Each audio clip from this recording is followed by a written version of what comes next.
Good afternoon and welcome to the Carr Center for Human Rights Policy. I'm Sushma Raman, the Executive Director, and it's my honor and pleasure on behalf of Mathias, Risse, and myself to welcome our distinguished speakers as well as you, our audience, to today's seminar.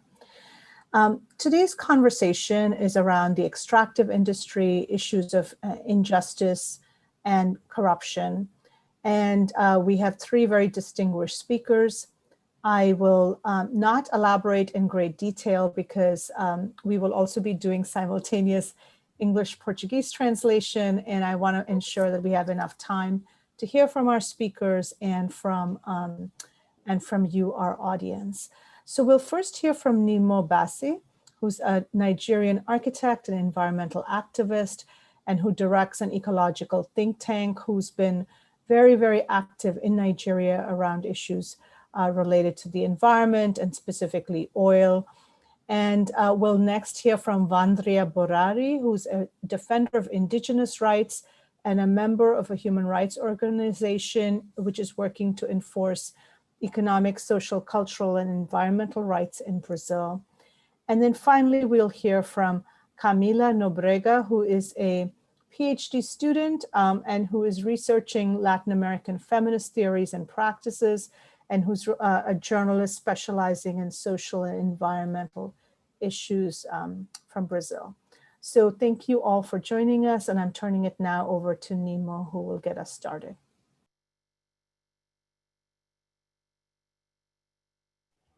Thank you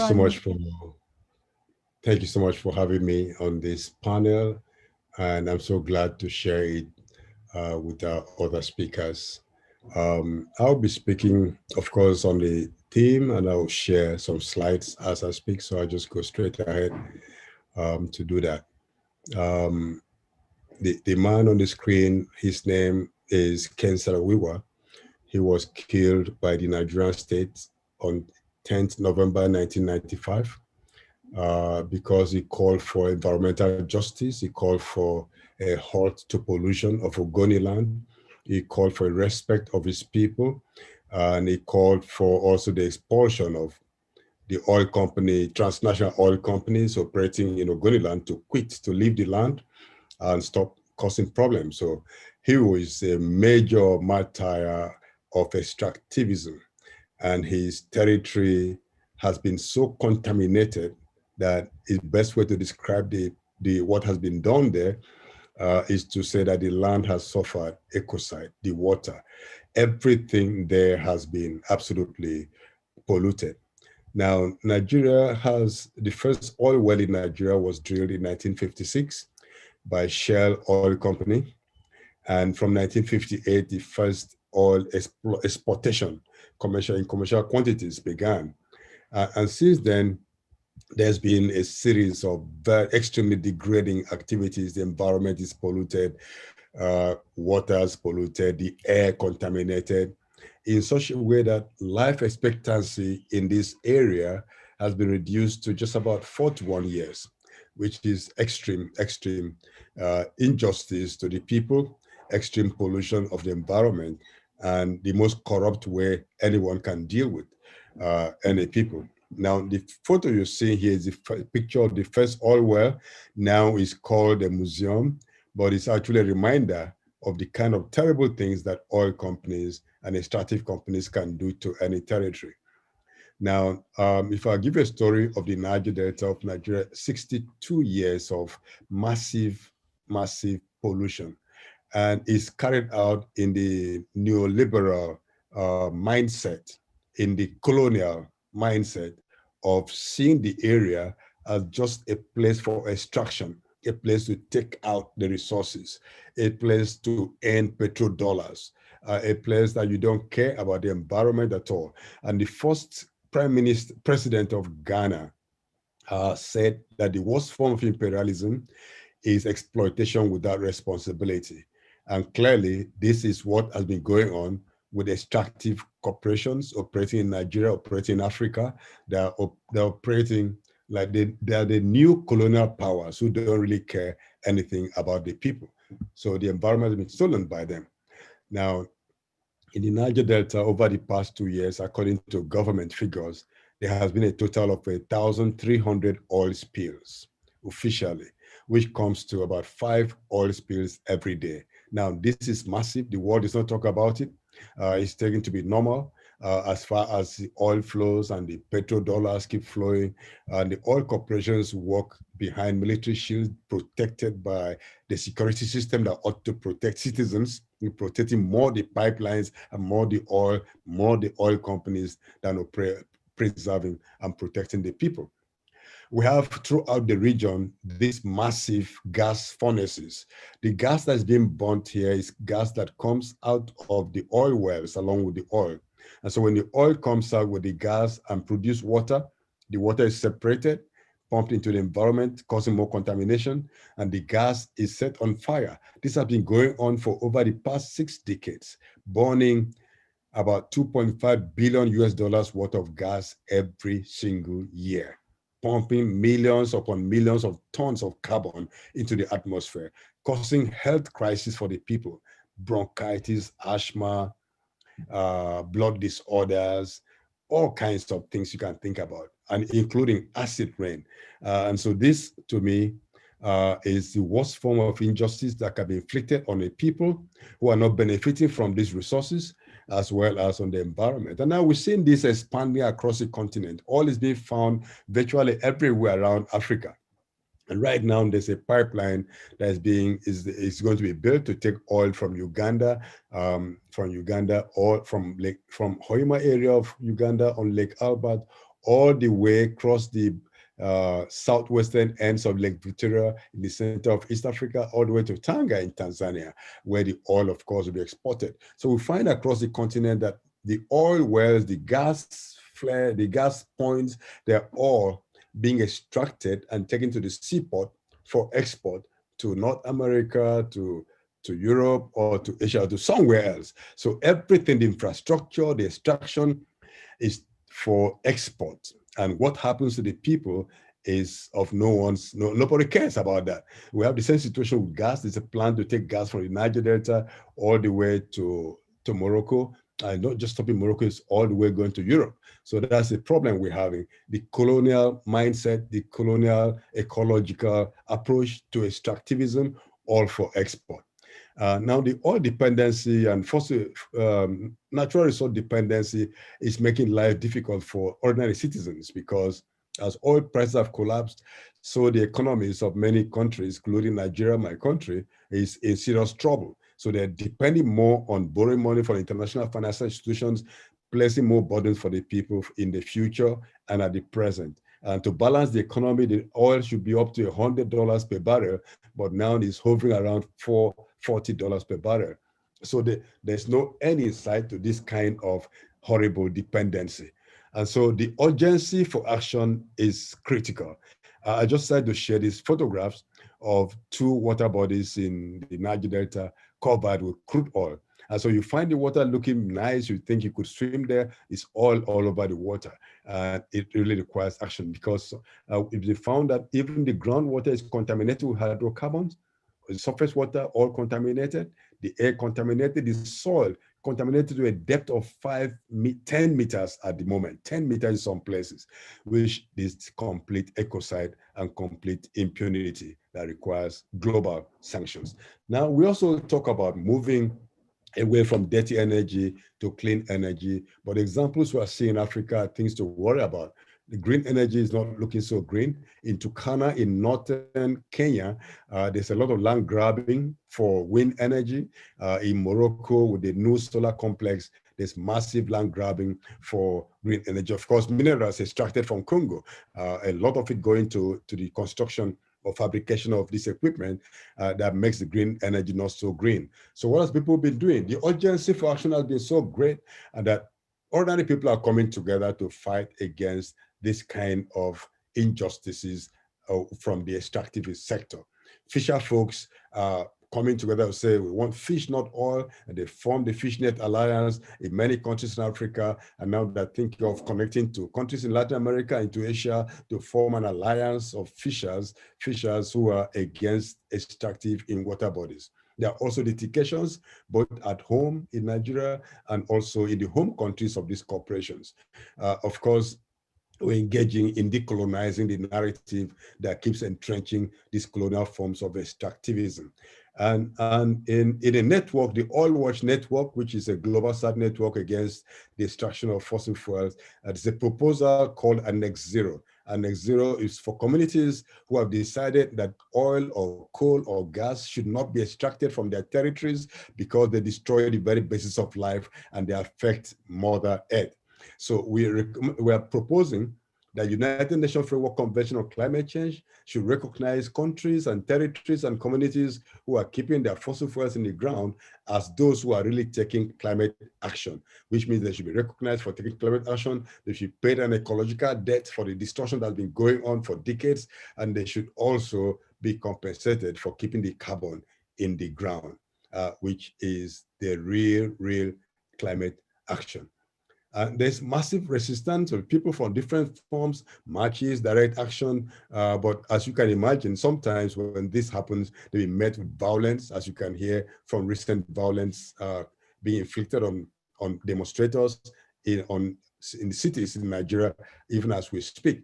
So there's been litigation, there's been resistance, there's been direct action, there's been all kinds of campaigns. And what we need now is massive global solidarity to stand up against the crimes we've seen in the extractive sector, the ecocide that is being committed against Mother Earth and against our people, as well as the corruption that is driven by extractivist activities. There's no way sustainability can be built on the extractivist paradigm. So it needs to be stopped, saying yes to life and no to extractivism. This is what we campaign on, and this is what I believe drives the urgency that requires immediate attention. I thank you.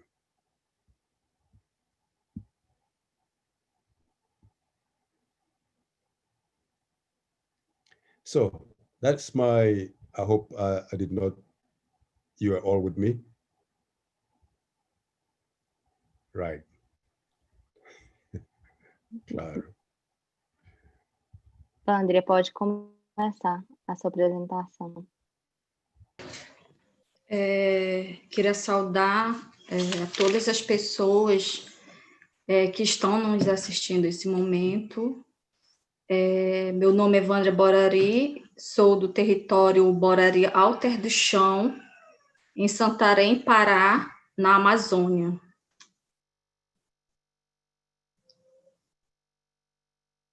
Larissa, pode ir?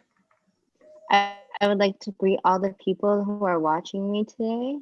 My name is Vandre Borari. I'm from the tribe Borari Alto do Chão, em Pará, Brasil.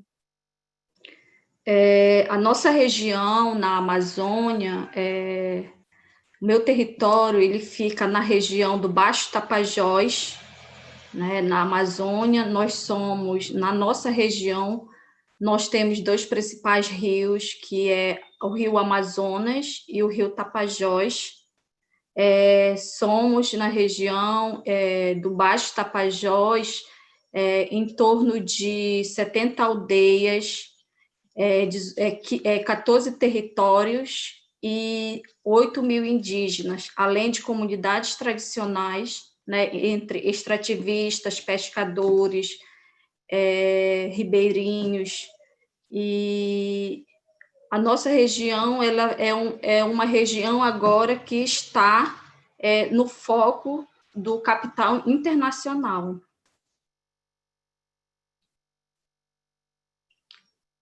So our region in the Amazon lies between two principal rivers, the River Amazonas and the River Baixo Tapajós. There's about 70 tribes, 14 territories in the midst of extractivism. And our region right now is really a region that's in the focus, the capital focus of this extractivism. E o tema hoje ele é muito pertinente, né, sobre a impunidade, né? A gente no Brasil, a Amazônia, ela está em constante impunidade e quem sofre, né, somos nós, povos da floresta, né, povos originários e a própria natureza, né, vem sofrendo toda essa impunidade que tem uma omissão e a legitimidade do próprio governo brasileiro. So the theme today is really pertinent around this discussion about impunity, and the Amazon is in constant impunity. And those who suffer is really us Native people, but also nature itself. And so this discussion about impunity and also the legislative impunity that exists within the Brazilian government itself. E tudo tem um ponto de partida, né?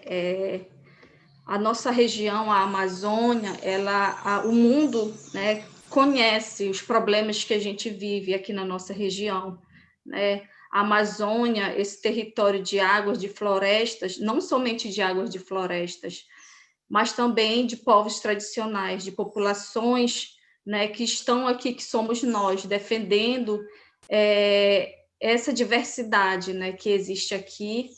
E os problemas que a gente vive, as impunidades são tantas, né, que vêm.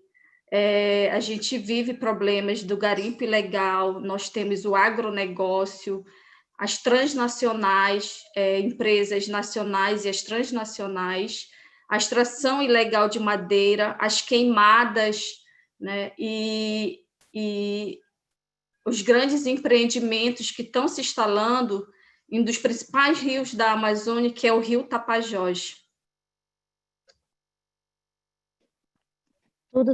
Everything has a starting point, and the world knows the Amazon and the issues we face here.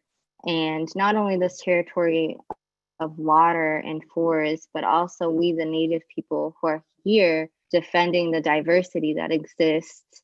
And the impunities are so many. We face agribusiness, transnationals, national companies, illegal extraction of wood and burning of the forests, and the big businesses that are installing themselves here in the river Tapajós, in the Amazon.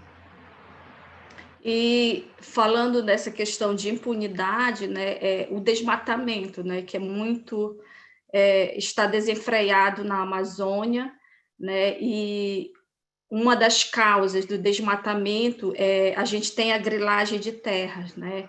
A grilagem, ela é legitimada, né, através de um documento falsificado, né? E isso é feito de uma forma muito rápida que beneficia, né, os grandes latifundiários, né? Um documento que traz uma legitimidade de uma terra de uma forma ilegal. Então, a grilagem, né, além de tomar grandes áreas de terras da Amazônia, que são destinadas para extração de madeira, os garimpos ilegais, né, implantação das transnacionais, e além do agronegócio que tem se expandido aqui na região do Tapajós, né, o desmatamento ele vem com essa impunidade de expulsão, né, de nós, povos tradicionais, dos nossos próprios territórios, e também as ameaças e mortes que já aconteceram de muitas lideranças indígenas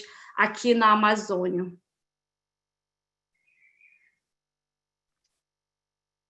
So the impunity and deforesting are completely out of hand in the Amazon, and this comes with the starting point that the big landowners and agribusiness, have this fake document that gives it a legislative aspect. So when they come with this impunity to the Amazon and to the deforestation of this Amazon, it comes with a legality, that they're trying to, and with this fake legality, they're trying to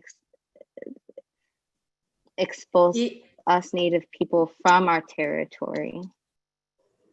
E essa forma de tomada de territórios, né, da Amazônia, de nossos territórios tradicionalmente e milenarmente ocupados, né, é um direito nosso constitucional que está sendo violado, né, através da grilagem, que tem a legitimidade, o apoio do próprio governo brasileiro, né, de Bolsonaro, né, ele declara publicamente, né, a grilagem, as leis, né, de grilagem de terra para tomada dessas áreas, né? A gente, aqui na região da Amazônia, as áreas que ainda estão protegidas e preservadas são nossos territórios, as terras indígenas, as unidades de conservação, as áreas protegidas. Então, são essas áreas hoje que estão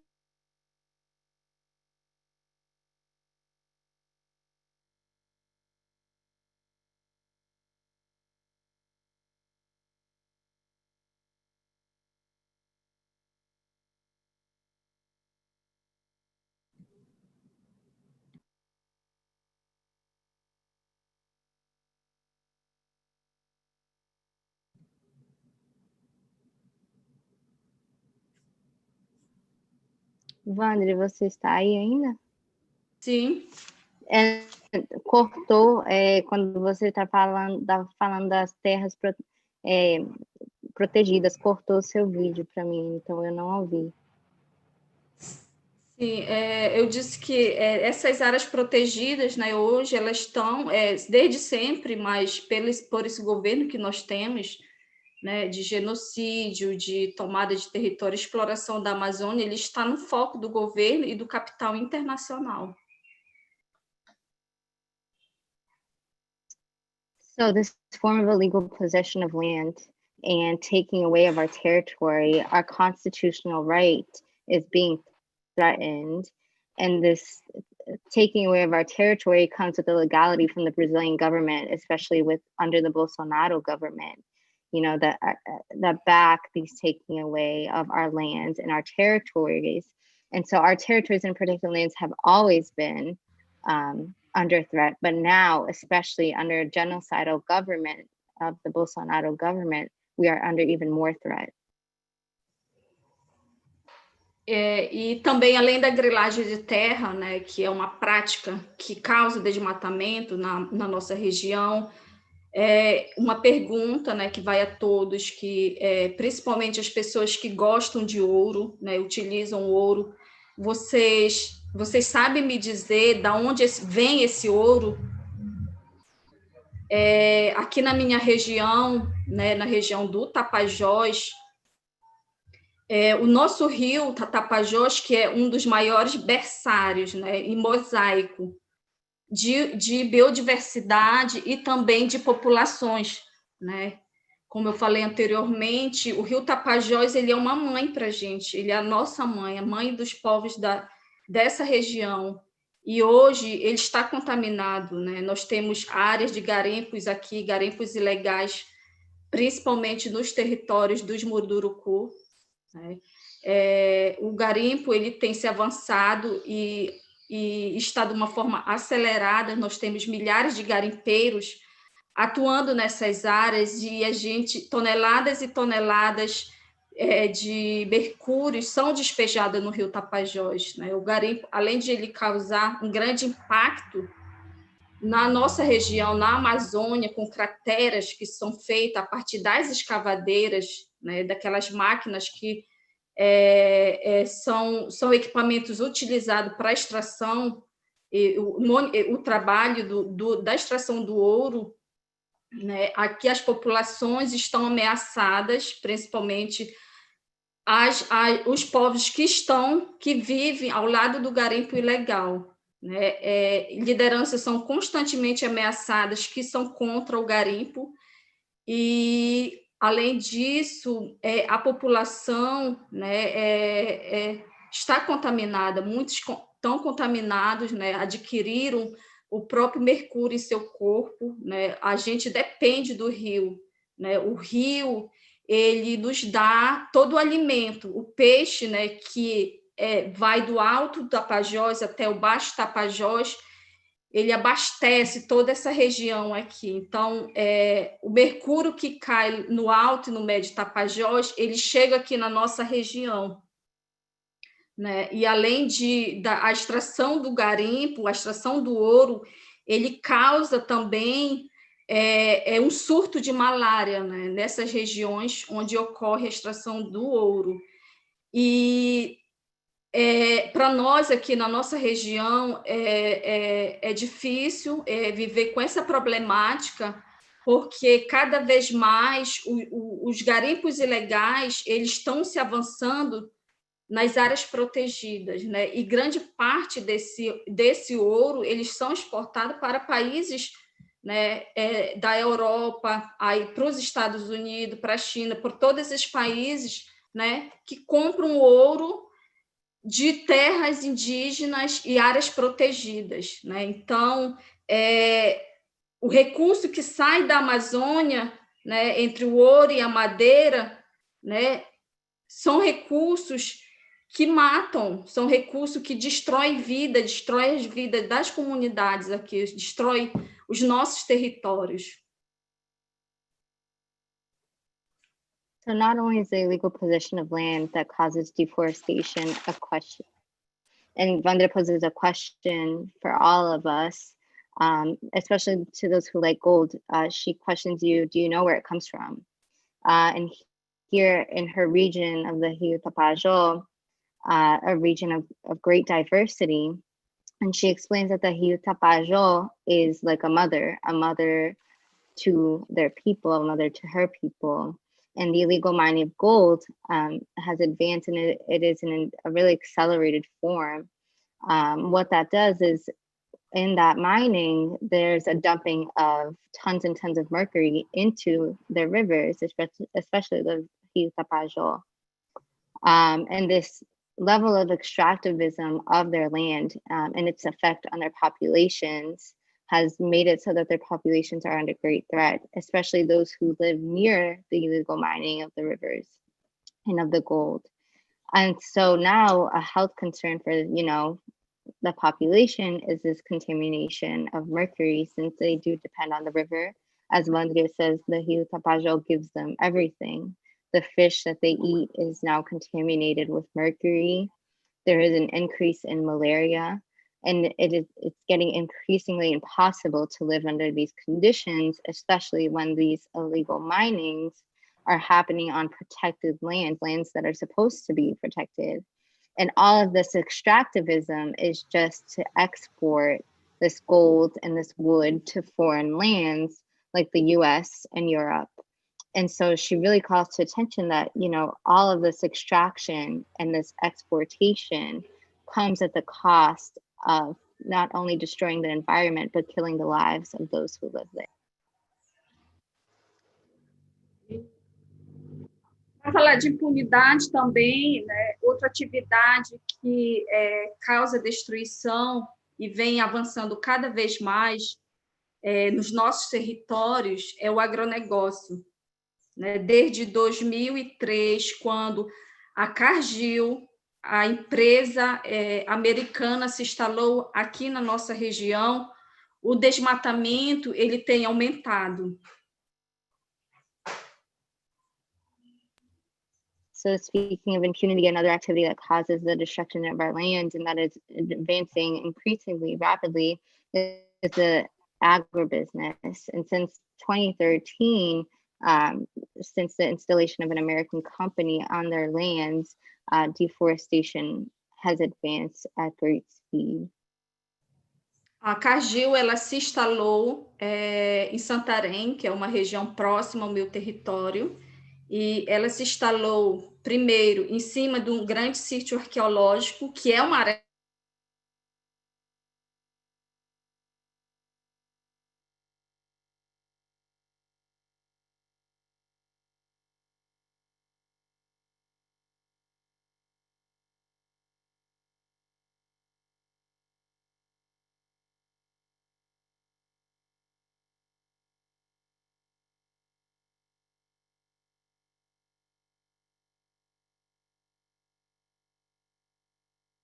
produto da soja acaba poluindo o rio. Além disso, o nosso rio, parte do rio foi privatizado, né? Então, a Carr, desde que ela se instalou aqui, ela também é responsável pelo desmatamento na nossa região, né? Além disso, ela também extinguiu uma praia que existia em Santarém. So this company, Carr, which installed itself in Santarém, a city or a town next to where Vandre lives, not only installed itself on a historical archaeological site, but also extinguished a beach that used to exist there. And it's also not only a major proponent of deforestation, but also a major polluter of one of their rivers with its production of. A Cargill também ela foi alvo de investigação do seu relatório de impacto ambiental, né? Ela foi acusada de fraudar, né, por omitir omissões principalmente relacionadas com os impactos socioambientais.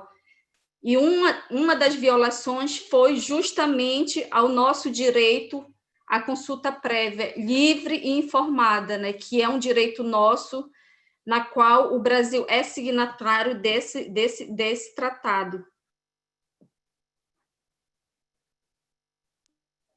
So this company, Cargill, was also investigated for its environmental impact and its lies on how much it actually contributed to the social ecological impact, and it also goes against the Treaty of Free Information, which Brazil is a signatory to. E junto com a Cargill, né, também veio o agrotóxico para a nossa região, né? Nós temos no Brasil as principais empresas internacionais que comercializam agrotóxicos que são proibidos no mundo, a Bayer e a Monsanto, né? E esses agrotóxicos, eles são utilizados nas plantações de soja aqui na nossa região, né? O agrotóxico ele tem causado sérios problemas em nossos territórios, principalmente a poluição, né? A contaminação dos lençóis freáticos, a contaminação dos nossos igarapés, a população de abelha. A abelha ela é responsável pela frutificação da floresta, né? Pela fertilização da floresta. Com a borrifação, com a implantação do agrotóxico nas plantações, nós perdemos uma grande população de abelhas nessas áreas. Nós temos hoje hectares de florestas que antes eram florestas vivas, florestas primárias.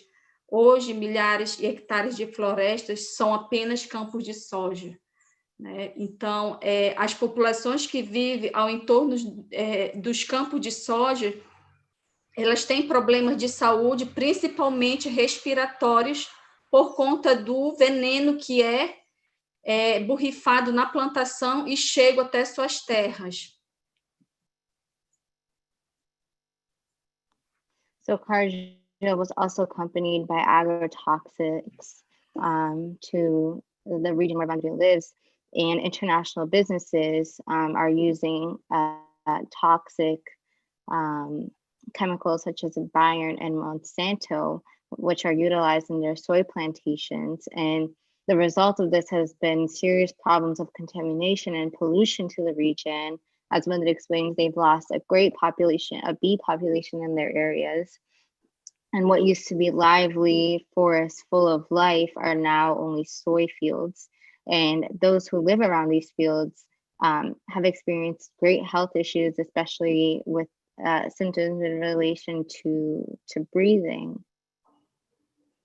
E além da soja, né, que já está se expandindo aqui, o governo vem ampliando o projeto da Ferrogrão, né, que é um complexo hidroviário, ferroviário, né, que sai da região do Mato Grosso até Miritituba, aqui no Pará. Essa ferrovia ela vai cortar a Amazônia, né, atravessar terras indígenas e unidade de conservação, né? E com a implantação desse complexo de escoamento de soja, que é justamente para importar para países de primeiro mundo, no caso, a gente tem a Europa, né, que já é consumidora, outros países também, a China, né, está nesse processo, né, de comercialização, de relações econômicas com relação à Amazônia, né? Então, esse grande empreendimento entre portos graneleiros estradas que vão atravessar nossos territórios, e além de hidrelétrica, esses projetos vão acabar com a nossa região. E a impunidade, quando chegam esses projetos, a impunidade também chega. E quem sofre com todas essas violações somos nós, povos indígenas, né? Nós já temos aqui em Miritituba portos de graneleiro. A maioria desses empreendimentos, eles são implementados, primeiro, apresentam um relatório de impacto ambiental com muitas informações omissas com relação ao impacto socioambiental nessa área, né? E além de violar o nosso direito de sermos consultados. Então, o governo tem utilizado a consulta, mas não tem a participação de nós, povos indígenas, de como esses empreendimentos vão afetar nossos territórios. E a influência política, né, a influência jurídica e política no nosso país, ela está relacionada com o interesse econômico, né, com a exploração dos recursos da Amazônia, e a impunidade ela tem imperado na nossa região. Muitas lideranças indígenas, elas têm sofrido ameaça. Nós já tivemos vários casos de lideranças que foram assassinadas justamente pela luta e defesa dos seus territórios, né? Então, hoje, as empresas, as multinacionais, para não mostrar ao mundo de como esses impactos estão, como elas se instalam em nossos territórios e como elas causam esses impactos, elas têm utilizado a palavra desenvolvimento econômico sustentável, né, diante desses grandes empreendimentos, que, na verdade, esses empreendimentos, eles trazem, né, a expulsão de nós, povos originários do território, a poluição dos nossos rios, a privatização da nossa água e o desmatamento, né? São essas práticas, né, desse desenvolvimento sustentável que as grandes corporações têm colocado, que tem causado a destruição das nossas regiões.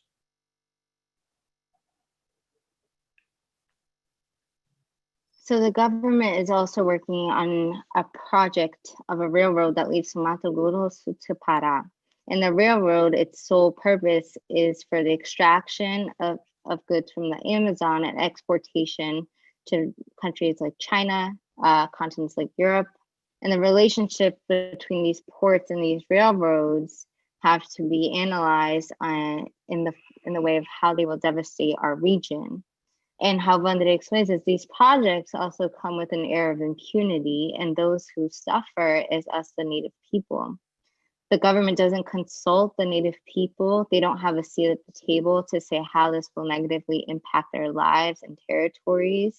The legislative and judicial focus of the government right now is on the extraction of goods solely for exportation. And what has reigned is impunity. And there has been numerous killings of Native leaders as they try to defend their territories from this government and from these extractive businesses.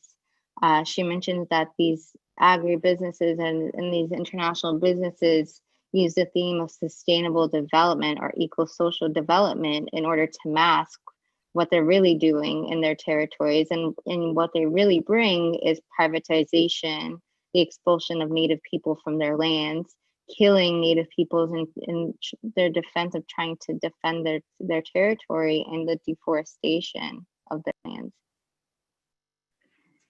E para finalizar, a todos que estão nos ouvindo, eu tive uma experiência muito forte com a Camila, minha amiga, jornalista, ativista, que está hoje aqui conosco, compartilhando essas experiências, esse debate, e estávamos num evento em Berlim que falava de comunicação, né? Que falava, né, como é o mundo hoje, como alguns países entendem o que é o mundo hoje, né? Através da comunicação, o mundo é colocado como uma visão e um mundo, né? Então, essa frase realmente me impactou, porque nós estamos aqui milhares de anos, né? Gerações lutam pela defesa desse território, lutam pela defesa da Amazônia,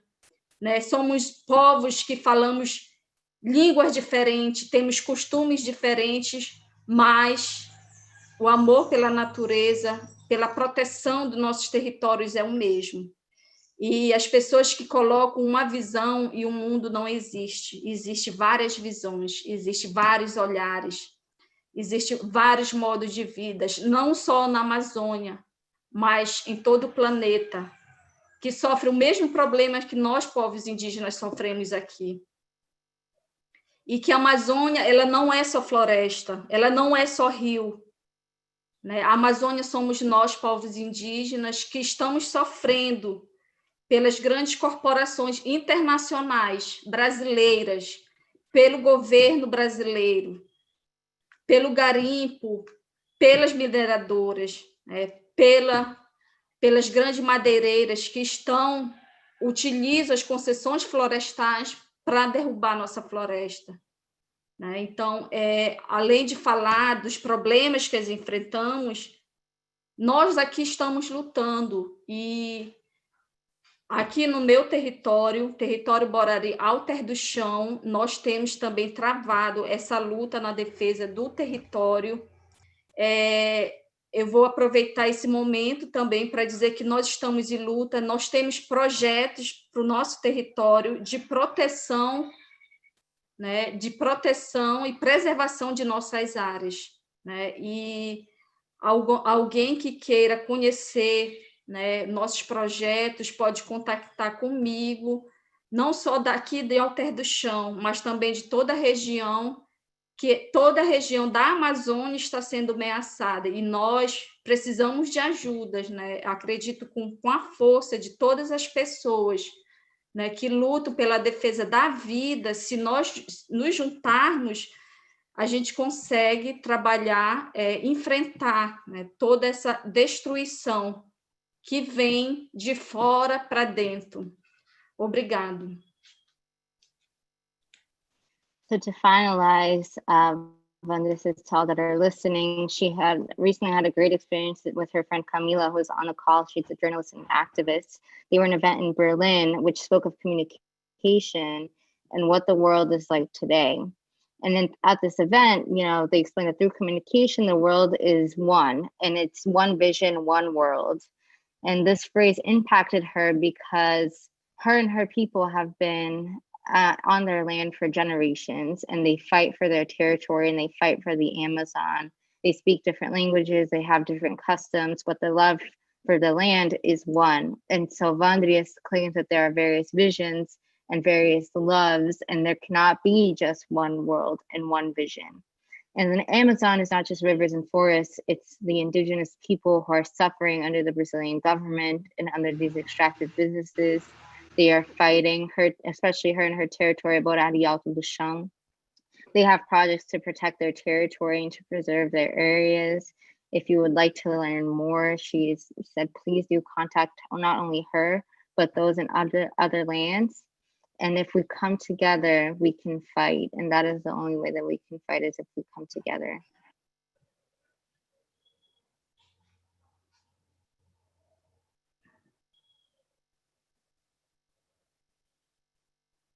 Camila, pode ir.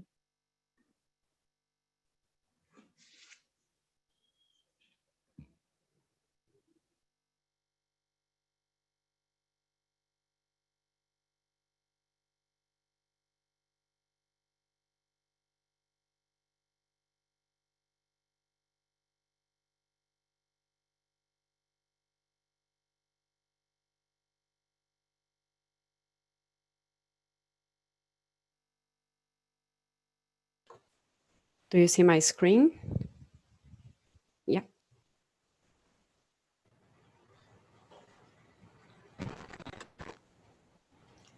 Not appearing yet. Okay. It should appear.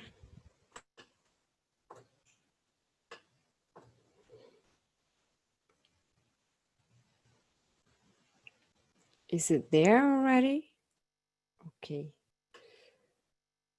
So good afternoon, everybody. Already night here in Berlin, where I'm based. At first, I would like to thank you for the invitation. And what I'm going to present now is part of an ongoing process of my PhD research project based in the Environmental Policy Research Center at the Political Science Department at the Free University of Berlin. It's also part of a bigger project that I call Beyond the Green.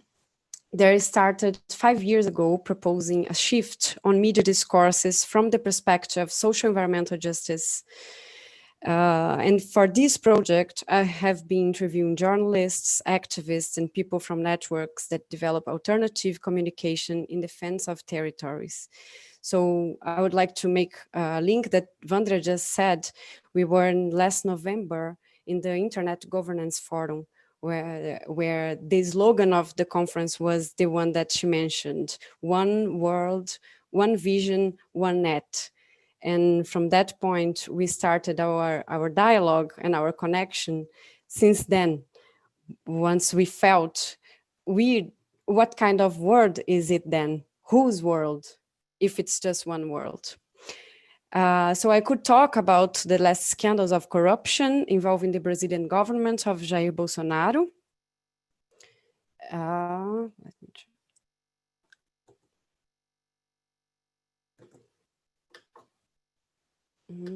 Okay, and actually Brazil is very good on having memes.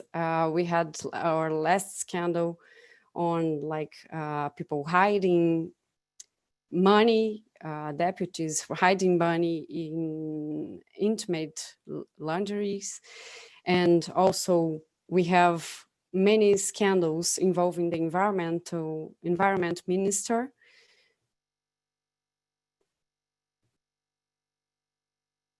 At the same time, the Brazilian government has been internationally claimed of dismantling the environmental legislation, as Vandre already mentioned a bit.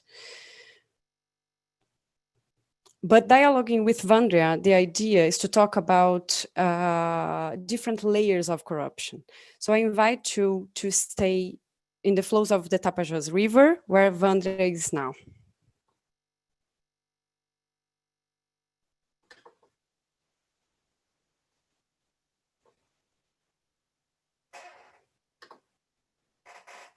Should play.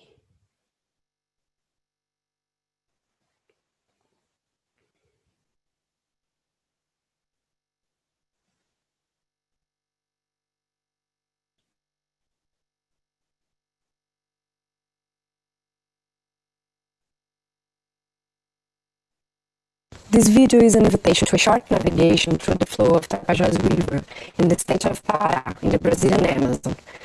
It's also a call to think of interruptions in our own navigation flows. The area where we are going to talk about is under dispute of many interests, among them the construction of a hydropower dam called São Luís do Tapajós, whose plan has been suspended since 2016.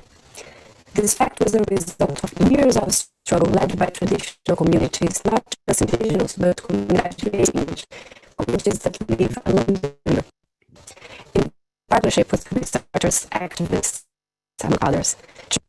Together, they prove the lack of information, conciliation, transparency about the project.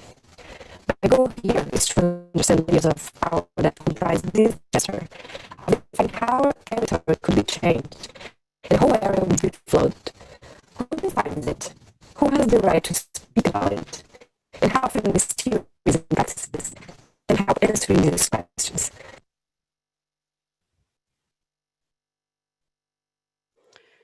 So the project to build the dam is suspended since 2016. It's a project that involves national and transnational companies, and from the consortium for the construction of the dam itself to the production of turbines, the project involves Brazilian, French, and German companies, for example. When it was suspended, newspapers reported that there was an indigenous issue concerning the territory of the Mundurugu peoples, whose recognition was still in progress. although reports from anthropologists affirm they already occupied the area for centuries. But the truth is, the hydroelectric plant already existed since 2012. And since then, all these elements have existed.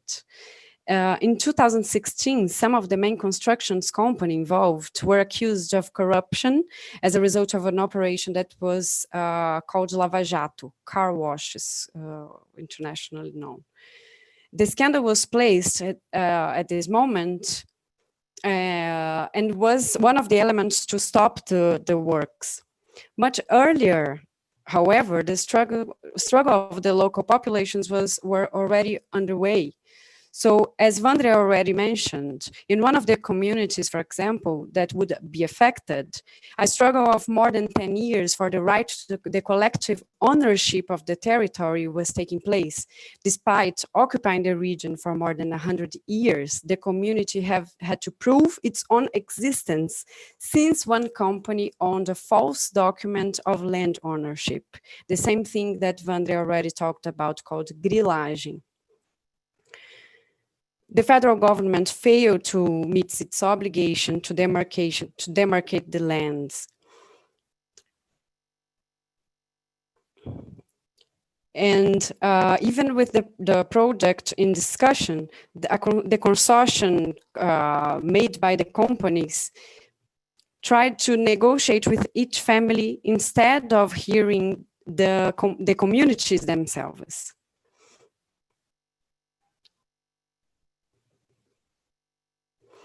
Another thing is that the environmental licensing is done by the companies themselves. It means the corporations interested on implementing the mega projects are the ones to report on social and environmental changes.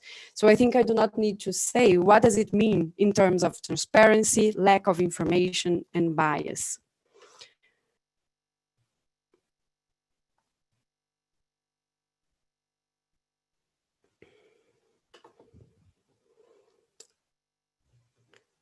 I'll put some. So this was the process of during the discussion and about the hydropower dam, and the communities started a process of self-demarcation because the land would not be demarcated by the government. And they also did a process of documentation of the impacts they were suffering, of the pressure by the companies. This is a local radio station. This is also radio transmitters that are used in the region, but none of that was, we could find a lot in the newspapers, in the main media, the traditional media, which we call.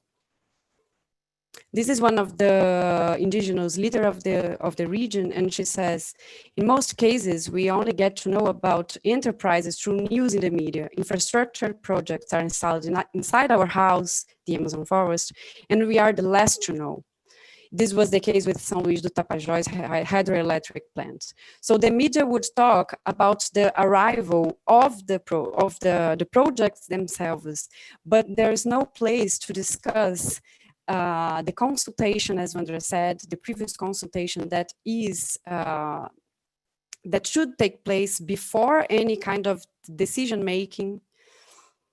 So what we do about it? What I'm talking, my focus here is to discuss the narratives. How can we shift narratives? We are trying to do it collectively in Brazil. So we are doing many articulations of communicators and journalists. I take part in a collective called Intervozes, and we do this kind of research who questions who controls the media in Brazil.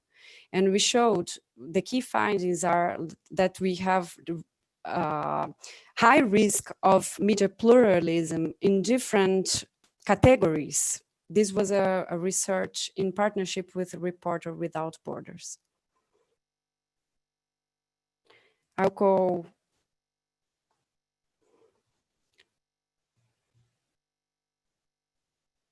trying to hurry up. So I will just leave some questions here. I'm taking the idea of corruption as abuse of power, and how can we understand layers of corruption, not just the most obvious connected to scandals, but how can we understand different layers through our bodies, to which kind of people are entitled to talk about, to take part in decision making. I took this screenshot from Google because I put Amazon forest, and we can just see many images of forest, but we do not see people there. So from narratives, where I start as a starting point, what I propose is that we really make a narrative shift, as the sociologist, Argentinian sociologist Maristela Svampa calls eco-territorial turn. So how can we use feminist lenses? How can we understand patriarchy, heteropatriarchy that organize our bodies and territories through ideas of hierarchies, through ideas of some voices that should be heard and some not? I think I'll stop now for us to try to have a short debate. I know that we are already running out of time, but thank you a lot. Thank you so much. If you could just stop your screen share, that would be great.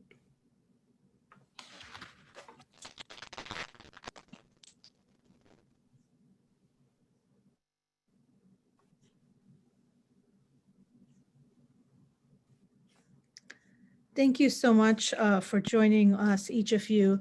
And I'm wondering, in the interest of time, perhaps if each of you could share what is the role of outside organizations in the issues that you've laid out? So whether it's civil society, social movements, global institutions, what is it that the international community can and should be doing in this context? And how do you ensure greater accountability? And maybe I'll start with you, Nemo, again.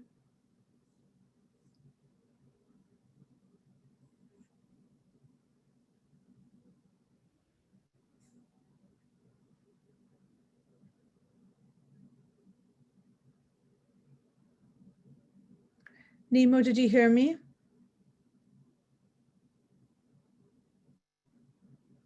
If you could share, if each of you could share one reflection on what is it that the international community can do, whether it's civil society organizations or, global institutions, to address the various challenges that you've each laid out. And Nemo, maybe I'll start with you.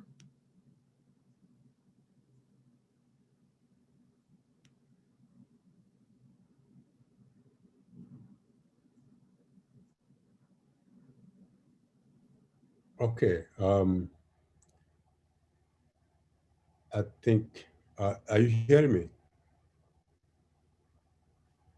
Yes. Good, thank you.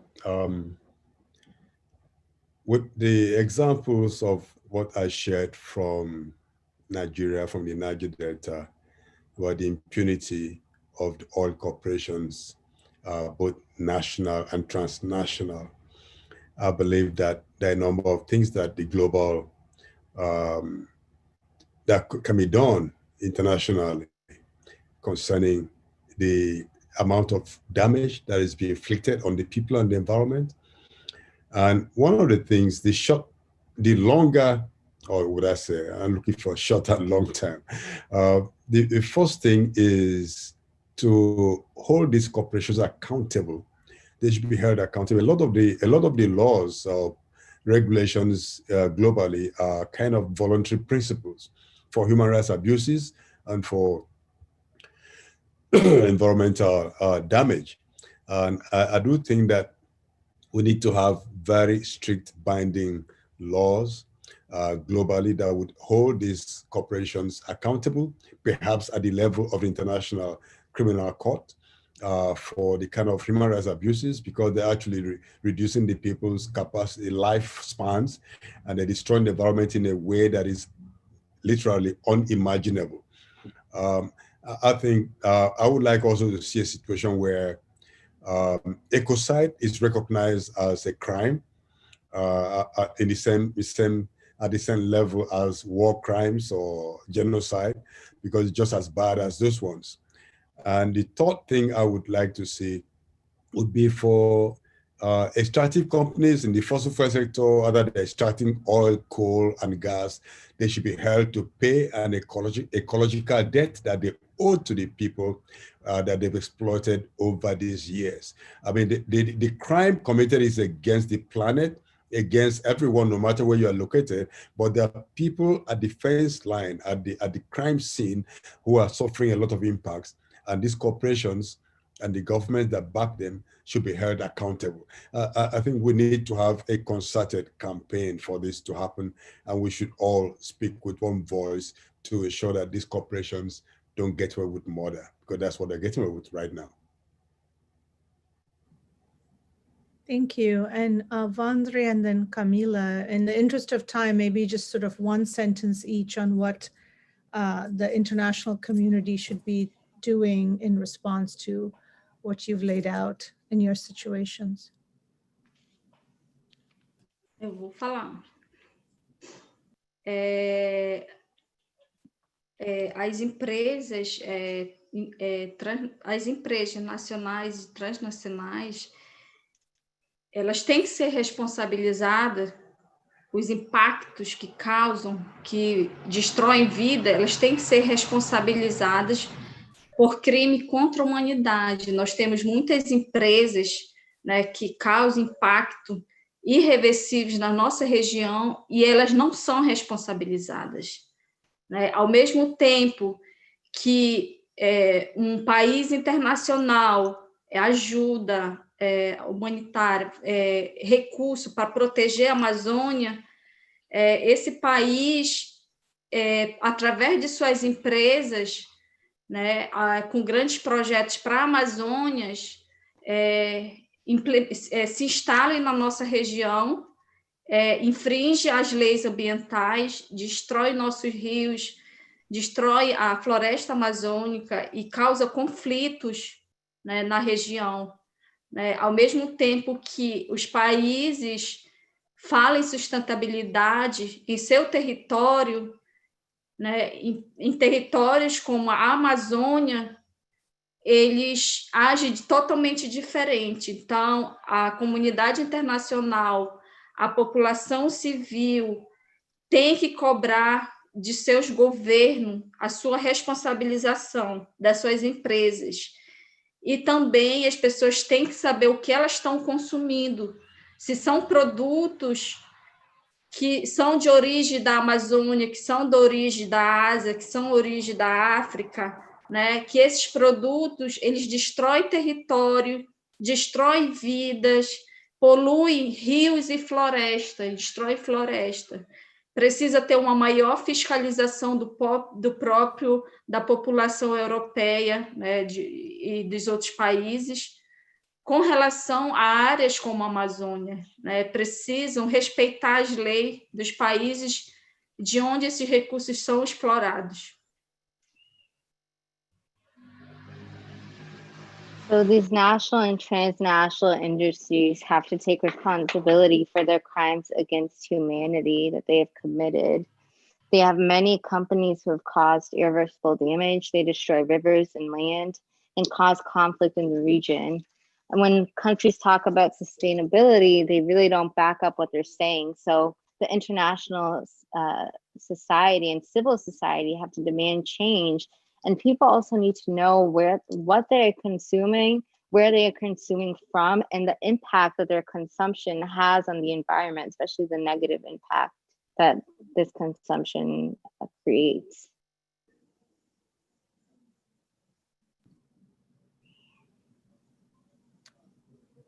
Camila? I would say that companies and all the everybody should be aware of the reproduction of colonial and patriarchal mindsets in different levels, in the academic spaces, in businesses, in every space. And I think we need to build international articulations between journalists, researchers, activists, in order to protect, in order to not be interrupted by the forces we have to face, we have to investigate, we have to go deeper and deeper about corruption, layers of corruption. So unfortunately, we're out of time, but I want to thank you all for joining us today, and thank you to all of our speakers.